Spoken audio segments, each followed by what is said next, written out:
যে টপিক থেকে ঢাবিতে বারবার কোশ্চিন হয়। তো এই সিরিজের প্রত্যেকটা ভিডিওতে আমি যে কাজটা করি, কোনো একটা স্পেসিফিক টপিক ফিক্স করি, যে টপিকগুলা থেকে ঢাবিতে বিগত বছরে মিনিমাম ৪ থেকে ৫ বার কোশ্চিন হয়েছে।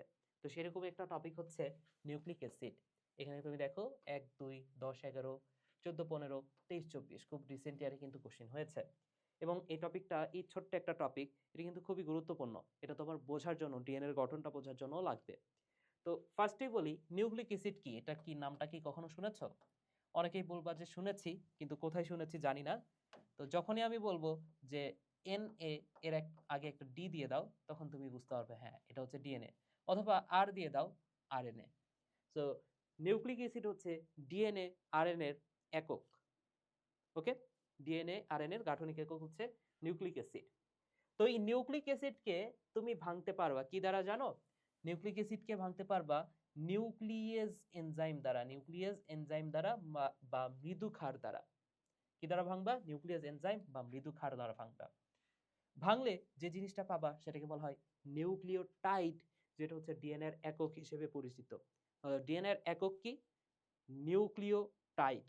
নিউক্লিক অ্যাসিড কেও বলতে পারি, অপশনে যদি নিউক্লিওটাইড থাকে তুমি নিউক্লিওটাইড দিবা।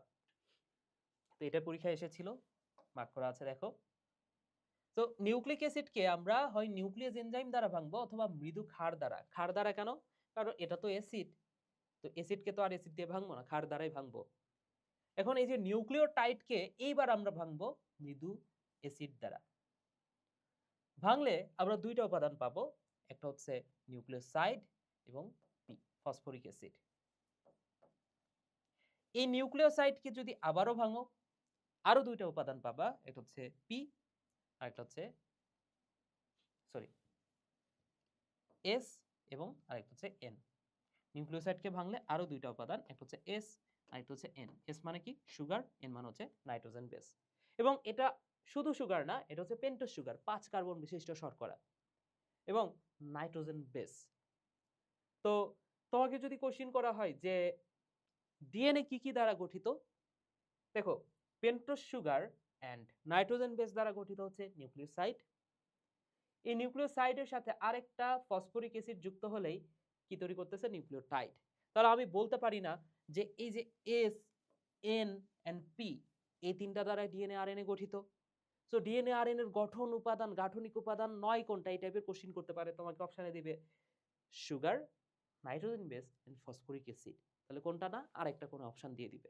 এভাবে তোমাকে কোশ্চিন করতে পারে।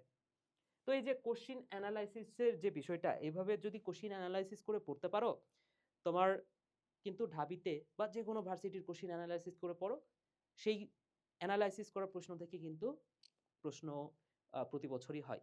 ঠিক আছে? তো এইভাবে কোশ্চিন অ্যানালাইসিস করে দেখানো আছে আমার লাস্ট অফ বায়োলজি 2.0 তে। তুমি কমেন্ট বক্স থেকে এই বইয়ের কেনার লিঙ্কটা পেয়ে যেতে পারো। ঠিক আছে? এছাড়াও লাস্ট অফ বায়োলজি 2.0 যে কোর্সটা আছে সেখানে তুমি চাইলে এনরোল করতে পারো। তো ভিডিওটা এখানে শেষ করছি। সবাই ভালো থাকো, সুস্থ থাকো। আর এই সিরিজটা তোমরা চাও কিনা, বেশি বেশি চাও কিনা, সেটা তুমি আমাকে কমেন্টে জানাতে পারো।